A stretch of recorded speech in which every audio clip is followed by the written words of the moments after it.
What's up guys, Alvaro here, welcome to the Bilingual Stock Market channel again. On this channel we talk about the markets and we do it in English and Spanish as well, so you can pick your preferred language. And in this video, and as I do it Mondays through Thursdays, I want to make a quick stock market update, so I want to break down some technicals, going over the S&P 500 and the Nasdaq 100, and also going over 3 stocks that tomorrow are going to be on the very top of my personal watch list. So without further ado, let's get right into the video. And today we're having some sort of mixed day in the markets as of now, and when we'll still have 3 more minutes in today's trading session, we find the Russell 2000 down 0.25%, Nasdaq is up 0.36%, S&P 500 that actually reached a new all-time high in today's trading session is up 0.30%, and it is about to have a record close, and the Dow Jones Industrial Average is pretty much breaking even, up 0.02% on the day. And when it comes to the sectors that trade inside the S&P 500, so far materials has been the worst performing sector. Well, materials, energy and industrials. And both materials, energy and industrials were the best performing sectors in yesterday's trading session, along with financials, and the sectors that were lagging in the last 2 trading sessions, healthcare, technology and real estate, led the way today. And today at 8:30 a.m. Eastern Standard Time, jobless claims came out a bit better than expected. 12,000 fewer new claims relative to the week before at 375,000 new claims, but we already know that the markets are kind of desensitized in regard to the jobless claims report. And when it comes to the S&P 500, today we had once again a low volume day, and when we still have 1 more minute in today's trading session, the S&P is going up 0.30%, and as of now we have a brand new all-time high at 4461. So let me pull up here the 1 day 1 minute, and yeah, this is a record close guys, no doubt about it. 4,461 points. So as I just said, we went up today on low volume. The markets can actually go up a lot on low volume. We don't need a massive volume for the major indices to be able to reach a new all-time high. So as of now, we can see there goes the market. So the S&P closed up 0.29%. And from a technical standpoint, guys, the RSI is getting a bit overheated. As of now, we can see on the 4-hour chart, the RSI of the S&P 500 at 70 points, a bit elevated. We have seen the S&P trading before with its RSI being even higher at 85 or 90 points. So that doesn't imply that we cannot go any higher than this before having a pullback. And I believe, and since today's trading session closed at 4461, that 4500, which is a fat number, is going to start to act like a magnet. And in terms of support, if tomorrow this index happens to see some sort of pullback, the main area of lower support that I am going to be looking at is going to be 4440, which is a previous area of overhead resistance in which the bulls of the S&P 500 failed on 1, 2, and 3 occasions in recent days. And we are also talking about a former all-time high. But other than that, there's nothing wrong with the S&P. We are on a clear uptrend, and this index is trading above the moving averages. And I think, this is my hunch, I could be mistaken because I don't have the crystal ball, that we are going to see 4,500 points sooner rather than later. And when it comes to the Nasdaq 100, the Nasdaq 100 hasn't done much, and I want to pull up here the 1 day 1 minute, because today we had once again, guys, an epic battle at 15,000 points in the Nasdaq 100. Yesterday the same thing happened. The bulls and the bears were fighting somewhere between 15,000 and 14,980 points during a couple of hours. yesterday, the bulls managed to make the most of it, and the Nasdaq 100 yesterday closed above 15,000 points, and today, as soon as the trading session opened, the bears were able to break this lower support of 15,000 points to the downside. The bulls managed to find support at 14,956 points, and then we had an amazing bears and bulls battle at 15,000 points, but the bulls, lucky enough, were able to make the most of it, and the Nasdaq 100 went up right after this critical area of lower support was reconquered, and the Nasdaq 100 ended up going up today 0.41%. And if I pull up once again here the 4-hour chart, the Nasdaq 100 is, or looks as of now, extremely healthy, guys. 54 points is the RSI, or the RSI of the Nasdaq 100 is at 54 points as of now, but very healthy. So I still believe, and this is obviously a bullish thought from me, that we are just seeing a process of consolidation slightly above a very important area of lower support at 15,000 points. So the bulls, from a technical standpoint, guys, are doing nothing but gathering strength in order to take on all-time high sooner rather than later. We are also trading above the moving averages, the 50 SMA and the 180 SMA on the 4-hour chart. We are on a clear uptrend. So no good news for the bears in the case of the Nasdaq 100. And now let's go ahead and take a look at the first stock of this video, Micron. And in the case of Micron, guys, this stock has gotten absolutely killed. It went down today 6.37%, and it closed today's trading session at $70.25. And in the case of Micron, I have to pull up here the live news tab, and this stock was downgraded by Morgan Stanley. And they said a price target, if I happen to be able to see the price target over here, let me see, because that's the reason why Micron went down today 6.37%, and it actually had its worst day since March of last year, guys. Jeez, what a beating for the stock of this company. And I am not seeing over here the price target of Morgan Stanley. Let me see, let me look again. Here it is. Morgan Stanley downgrades Micron Technology to equal weight from overweight with a price target of $75. So according to Morgan Stanley, Micron is going to be at $75 1 year out. We will see how that downgrade plays out. From a technical standpoint, the stock of this company is looks as of now very attractive. We can see that Micron is severely oversold on the 4-hour chart with its RSI at 21 points. And this area, guys, near $70 or $69.50 is a very attractive area in order to pick up some shares of Micron. We are talking about a former area of lower support that already acted as such for Micron back in late December.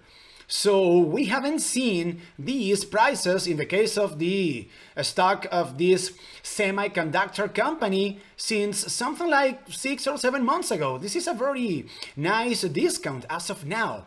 Micron is trading, let me see over here, it is trading 30% of its highs. So, I'm taking into account that Micron closed today's trading session at $70.25. If tomorrow I happen to see the stock of this company starting to consolidate slightly above $70, I'm going to be picking up 50 or 70 shares of Micron, in which case my price target is going to be the next important area of overhead resistance near $74.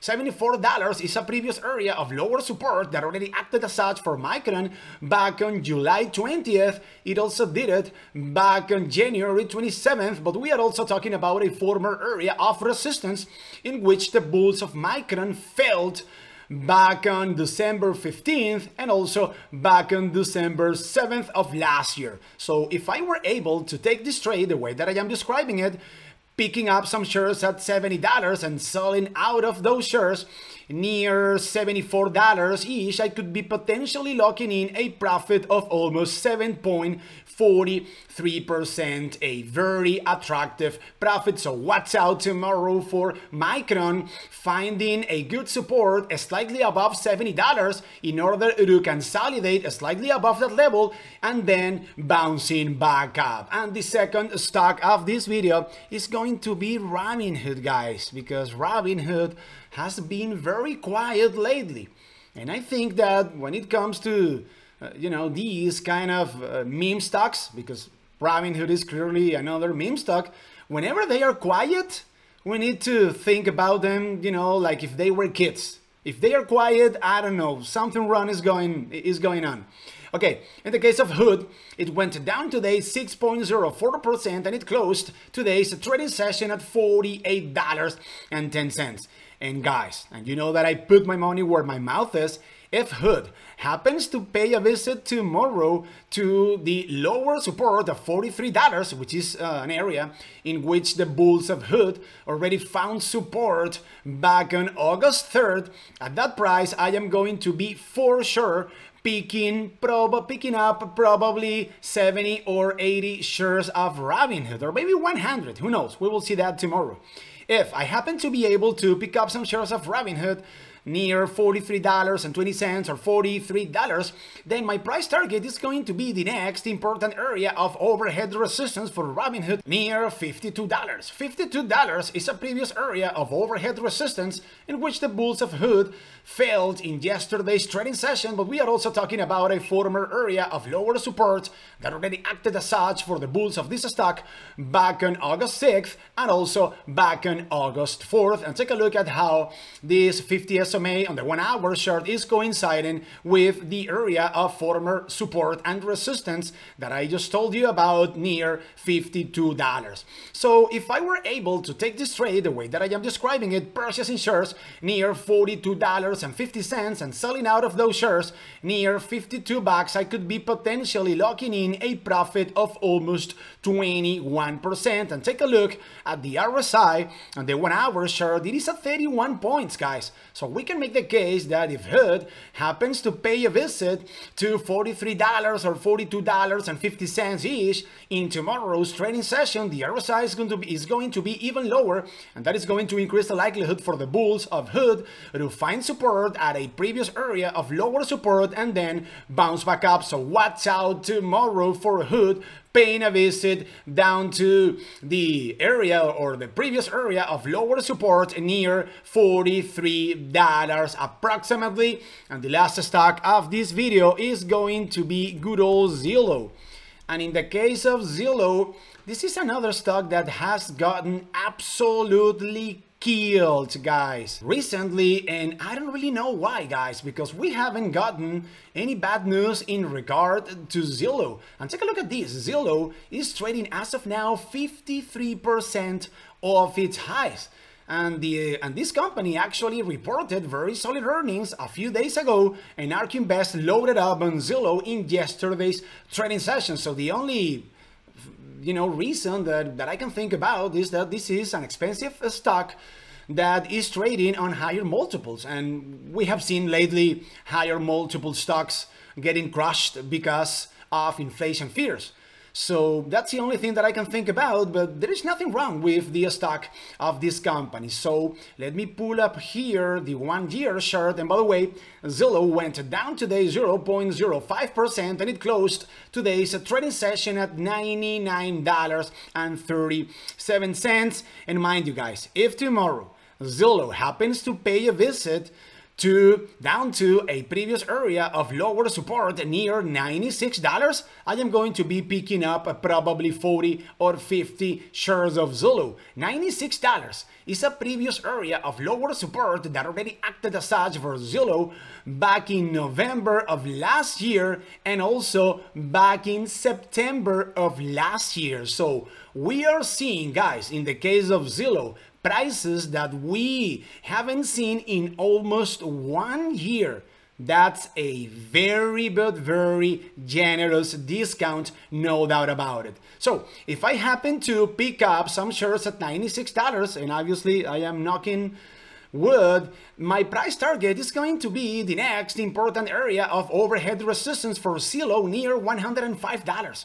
$105 is a previous area of lower support that already acted as such for Zillow back in May, and it also did it back in December of last year. So we have a previous area of lower support that acted twice as such in May and also in September of last year. So we have a previous area of lower support that now is going to act as a new area, like a new area of resistance for Zillow. So if I happen to pick up some shares of the stock of this company near $96, and if I happen to be able to take this trade the way that I am describing it, selling out of those shares near $105, I could be potentially locking in a profit of almost 10%. So watch out for Zillow tomorrow, guys. Tomorrow or in the upcoming days, because we are, for real, guys, we are seeing prices that we haven't seen in almost a year. So I am going to be a buyer of Zillow, no doubt about it, near $96.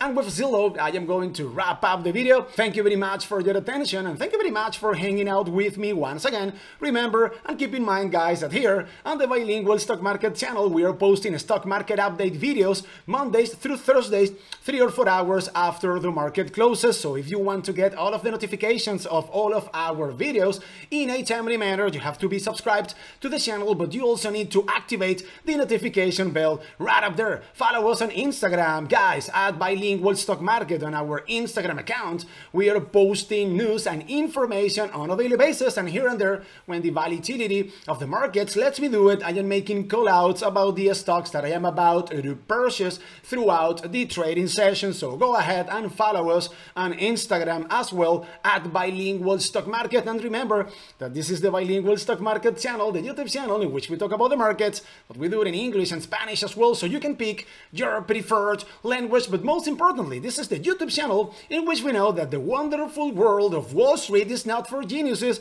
it is for entrepreneurs just like you guys and myself. My name is Alvaro, and I will see you guys once again on Sunday, because on Sundays we also post a stock market videos. So you guys have a great weekend. Peace out.